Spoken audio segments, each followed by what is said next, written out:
Morning everyone, Radhe Radhe, जय श्री कृष्णा। कैसे हैं आप सभी? उम्मीद है अच्छे होंगे।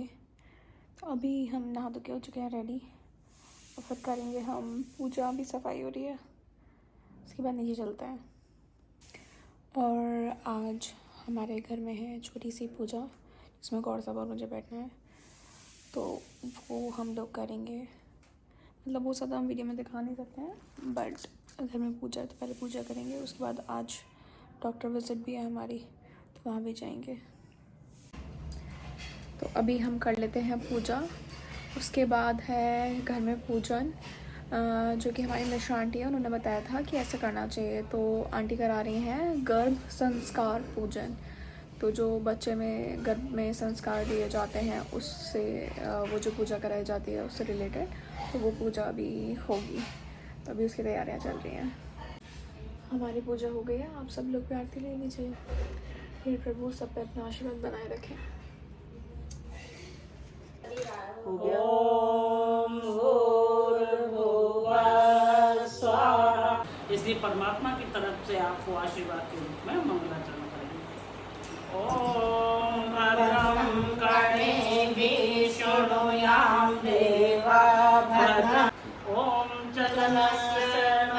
पुण्यं पवित्रं पापनाशनम् आपदामहर्ते नित्यं लक्ष्मी तिष्ठति सर्वदा। सर्वे सप्तदीपा वसुंधरा। जी, तो ये जो हम लोग का शांति कुंज से चलते हैं, वैसे तो कई आंदोलन है परम पूज्य गुरुदेव ने चलाया, तो उसमें एक महत्वपूर्ण ये है आओ बढ़े संस्कारवान पीढ़ी। तो जैसे कि टाइटल से ही पता चलता है कि जो हमारी आने वाली पीढ़ी है उसे हमें संस्कारवान बनाना है। तो वो क्यों जरूरी है और किस तरह हम उसे बना सकते हैं, तो उसी से संबंधित ये जो प्रोग्राम है। मतलब ये जो संस्कार है कोई आज का निकला हुआ नहीं है। हमारे प्राचीन काल से जो ऋषि मुनि थे, तो उस समय भी उन्होंने इस विज्ञान को बताया था और रचा था, और सब धर्म के अनुसार जो है बताया था। तो प्राचीन काल में देखिए हमारे भारत में कितनी ऊंची आत्माएं नहीं थी, है ना। तो भारत जो है विश्व गुरु भी था किसी समय, पर ये बीच में जब आक्रमण हुए और जब स्त्रियों को घर में कैद कर दिया, उनकी शिक्षा बंद हो गई, तो जो ज्ञान था वो स्त्रियों से लुप्त हो गया।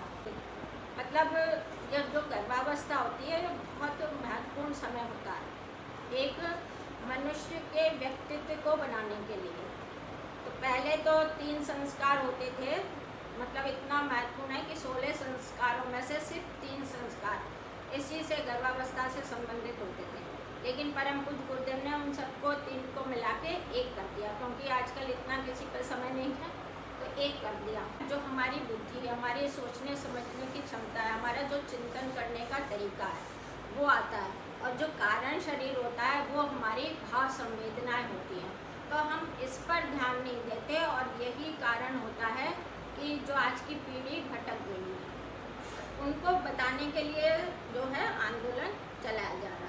तो इससे जो है जो आने वाला शिशु है वो शरीर से स्वस्थ रहेगा, मन से संतुलित बनेगा और विवेकवान तथा भावनात्मक रूप से सक्षम बनेगा।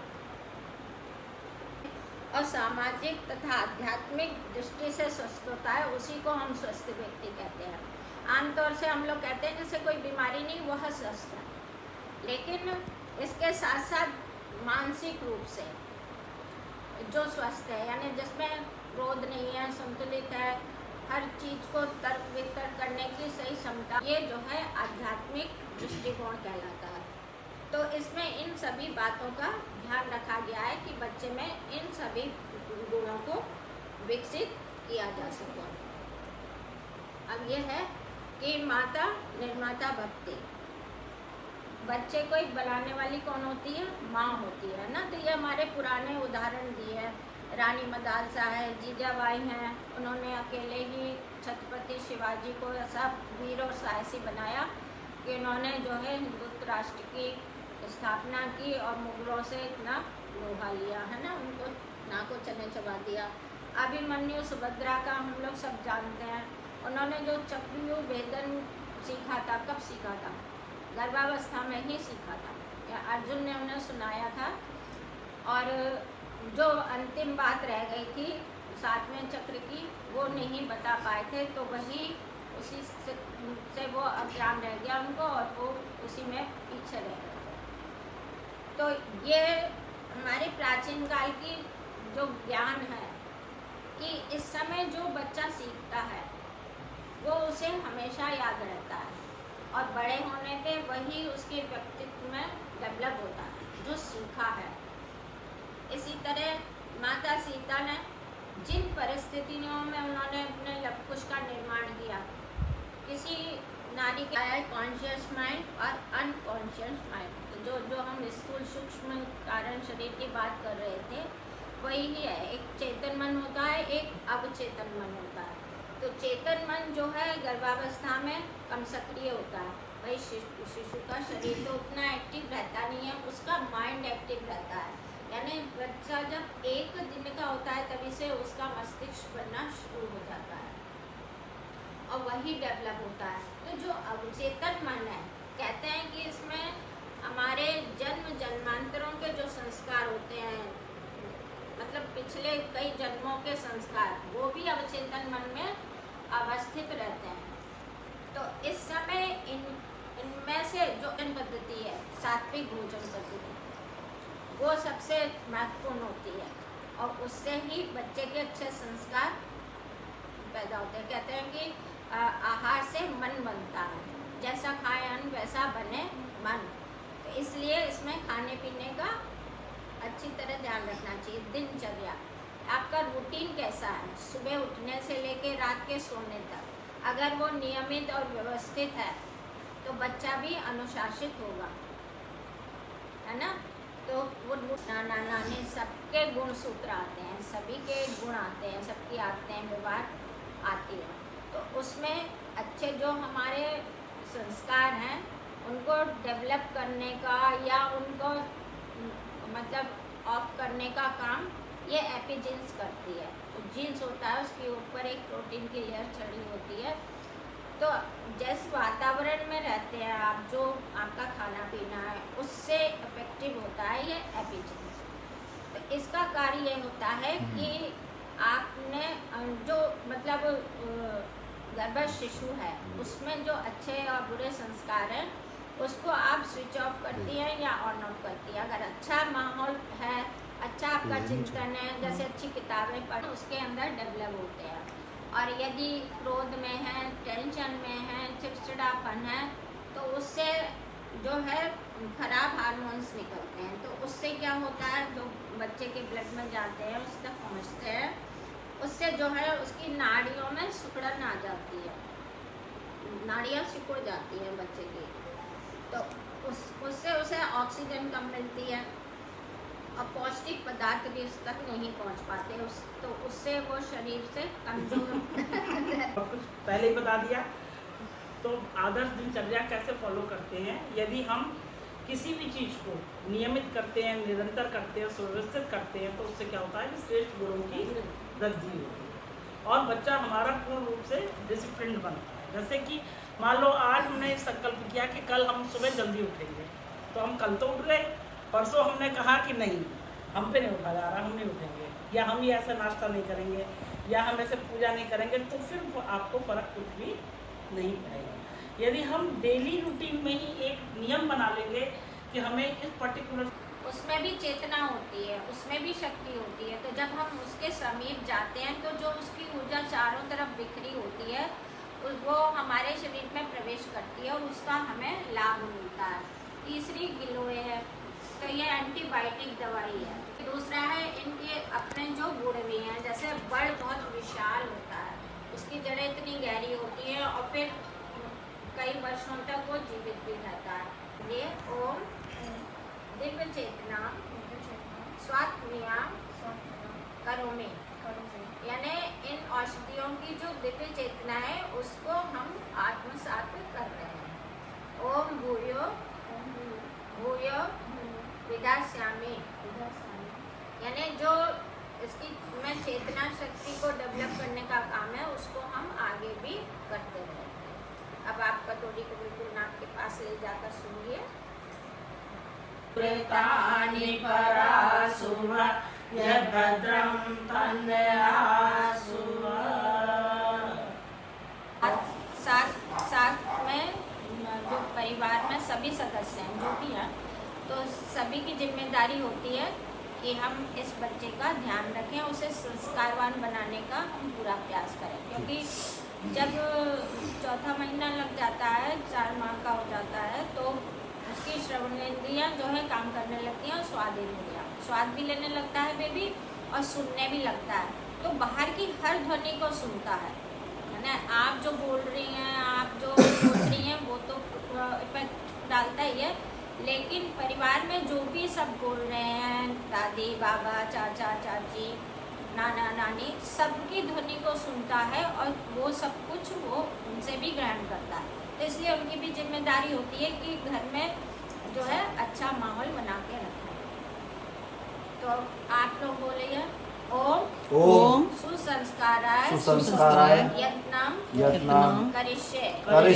इसका भाव यह है कि नवांगत जो आ रहा है वो एक तो ईश्वर का प्रतिनिधि है, हमारे यहाँ जो आ रहा है उसको हम सुसंस्कृत और समुन्नत बनाएं।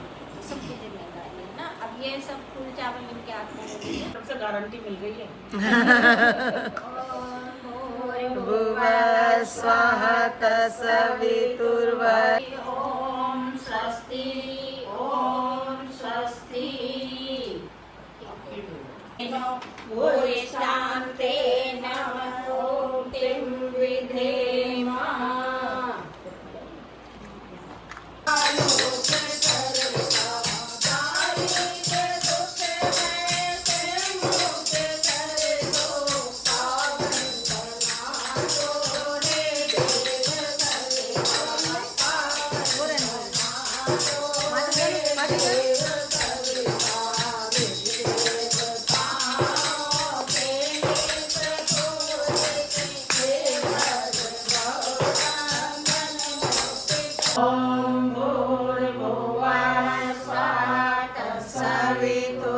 सवितुर्वरेण्यं भर्गो देवस्य धीमहि धियो यो नः प्रचोदयात्। स्वाहा। इदं गायत्रीदं नमः। ये और शिवी के गर्भ शिशु के लिए कि वह निरोग रहे, दीर्घायु हो और शिवी का भी स्वास्थ्य सही रहे, इसकी डिलीवरी भी अच्छी तरह से संपन्न हो, इस भावना के साथ, और बटन जी का भी स्वास्थ्य सही रहे, ये दीर्घायु हो, इनका उज्जवल भविष्य हो।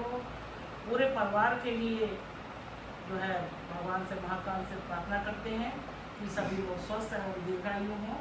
इस मंगल कामना के साथ 3 आहुतियाँ भगवान महाकाल को समर्पित करते हैं। ओम त्र्यंबकं यजामहे सुगंधिं पुष्टिवर्धनम् उर्वारुकमिव बन्धनान् मृत्योर्मुक्षीयमामृतात्। स्वाहा।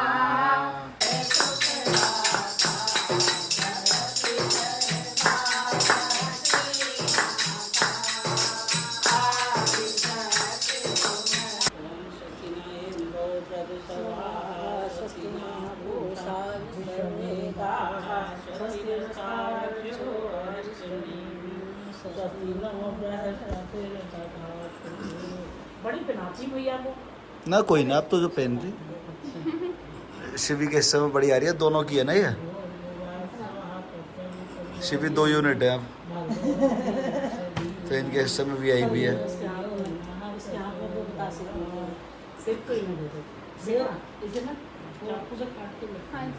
सबसे पहले तो आपकी इच्छा हो उतनी आप गायत्री मंत्र का इसमें करें।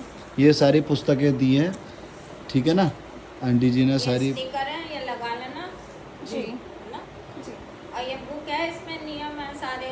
जैसे अब इतनी बातें बताएं तो मिस हो जाते हैं, है ना। इसको पढ़ के याद आ जाएंगे। पीछे इसमें डाइट का चार्ट भी दिया हुआ है पूरा, कि नाश्ते में क्या क्या ले सकते हैं, दोपहर के भोजन में, तो देखो जी। सबसे वारुकमिव बन्धनान् मृत्योर्मुक्षीयमामृतात्। ॐ मङ्गलं भगवान् विष्णु मङ्गलं गरुडध्वजा मङ्गलं पुण्डरीकाक्षो मङ्गलाय तनो हरिः। दोस्तों मैं और माँ जा रहे हैं, मतलब गौर साहब हम लोग जा रहे हैं अब हॉस्पिटल। अब हमारा है ये लेवल 1 के बाद वाला एक चेकअप है, रूटीन चेकअप, तो वो 1 महीने बाद होता है। और आज तो इंजेक्शन भी लगेगा माँ। इंजेक्शन तो मुझे बड़ा डर लगता है। तो अभी हम जा रहे हैं हॉस्पिटल। मुस्कुराते हुए आ रहे हो? मुझसे नहीं, जब इंजेक्शन लगेगा। इंजेक्शन लगेगा? इंजेक्शन से मेरी आधी जान वैसे ही सूख जाती है। तो किस चीज़ का इंजेक्शन लगवा रहे हो? टेटनस का लगेगा। पहला एक तो लग गया आपका, ये दूसरा लग रहा है। मैं पहले से बीपी गाड़ी में बैठ के मेरा बीपी ऐसा होने लगा। लोगों ने चेक करा, कह रहे बेटा ये तो कम है। मैम कितनी अच्छी हैं यार, और डॉक्टर मैम है। बहुत बढ़िया। नेक्स्ट टाइम सबको ना मिलवा भी देना, ठीक है ना, ब्लॉग में लेकर के सबको मिलवा भी देना। और कोई अच्छी सी टिप वो अपने अकॉर्डिंगली देंगी जो प्रेगनेंसी में काम आए। और बाकी जो है अब तुमने दिखवा दिया। हाँ यार सबसे बड़ी दिक्कत आ गई, डॉक्टर साहब कह रही हैं कि इनका जो वेट कम हो रहा है, वेट यार बढ़ाओ अपना शिवी। उन्होंने प्रोटीन वगैरह बताया है। ऐसे काम चलेगा नहीं, जैसे तुम कर रहे हो ना ऐसे काम नहीं चलेगा। माँ की कहाँ है ड्यूटी? माँ क्या कर रही हो? क्या कर रही हो? इंजेक्शन। बड़े प्यार से कह रही है इंजेक्शन। क्या हो गया पहलवान, लग गया इंजेक्शन? सही लगाया। सही लगाया? दर्द नहीं हो रहा? पहली वाले में बहुत दर्द हुआ? पहले वाले में। तुम्हारा बीपी कम है इस समय? भाई तीसरा इंजेक्शन लगाया ना मेरे किसी और से। तीसरा लगाया? तीसरा फिटनेस का दूसरा है। ये है हॉस्पिटल जहाँ पर हम शिवी को दिखाने आए हैं। ये मातृछाया हॉस्पिटल है बुलंदशहर में। अरे भाई वीडियो बनाते हो? वीडियो बनाओ तुम्हारी? अरे वो बनानी होती है मेरे पूरे मंच वाली। अच्छा बनाता हूँ। नहीं खाओगी तो वीकनेस आएगी, बीपी भी लो रहे। यार बताना कितनी। बिस्किट वाले चाहिए जो जीरे वाले। अब ले आएंगे, जीरे वाले ले आएंगे। अभी जाके ले आना खुद स्कूटी से। चेक करूँगा। अच्छा मैं वैसे नहीं जान देंगी माँ। ठीक है। क्या बात हो गई? डॉक्टर साहब कह रही है वेट नहीं बढ़ा है, जितना था उससे और 100 ग्राम कम हो गया है। यार शिवी तुम तो यार हमें सुनवाने वाले काम कर रही हो। ब्रो वो जो आपने जीरे वाले बिस्किट खाए थे कौन से थे? उसका नाम भूल गई। ट्रेप्टेन है? पूछ के बताओ। हाँ, मतलब थ्रेप्टन नहीं है, वो दूसरे थे। पूछ के बता दो, तनुष्का से पूछो फोन करके। थ्रेप्टन वो फ्लेवर अलग है, तो आता है क्या उसमें? ठीक है। अच्छा ठीक है। मतलब 100 ग्राम कम हो गया बजाय बढ़ने के। माँ आप कंटिन्यू रहो, इसका तो फोन चालू हुआ। क्या बात हो गई? थ्रेप्टन ही है। थ्रेप्टेन है माँ? जीरे वाला है लेकिन वो। अब करना क्या है इसका शिवी का? नहीं ये तरीका अच्छा नहीं है। डॉक्टर साहब कह रहे बताओ बढ़ा ही नहीं वेट, इसीलिए वो कम है। बीपी भी खाओगी नहीं तो बीपी तो कम होगा ही। ये कोई तरीका थोड़ी है यार शिवी। अरे मेरे से खाएं जाए तो। अरे खाओ जबरदस्ती, वोमिट हो रही है, होने दो। अरे माँ क्या करेंगी? ना मतलब की बात से जान निकल जाती है तो निकल जान दो। खा के अरे अंदर यार तो जान जाएगा निकल कुछ। जाएगी माँ, आप भी क्या करेंगी? ऐसे नहीं निकलती है, थोड़ा तो अंदर रहेगा ना कुछ। और सोचोगी तो आएगी। सोचो मत, खाते हुए ध्यान ही मत दो और बातों में लगी रहो कि मैं ये खा रही हूँ। मतलब अपना दिमाग खाने पे मत लगाओ मैं खा रही हूँ, बातों में लगाओ तो फिर भूल जाओगी खा रही हूँ, फिर होगी नहीं वो। मैं जिस चीज को सोचते हैं वो होती है। छोले वो खीरा टमाटर। हाँ तो वो खा लो, जो कुछ तो खाओ। ये थोड़ी कि एक रोटी भी तो खैर खाई नहीं रही हो, उसमें एक दिन में पूरा दिन बिता दो।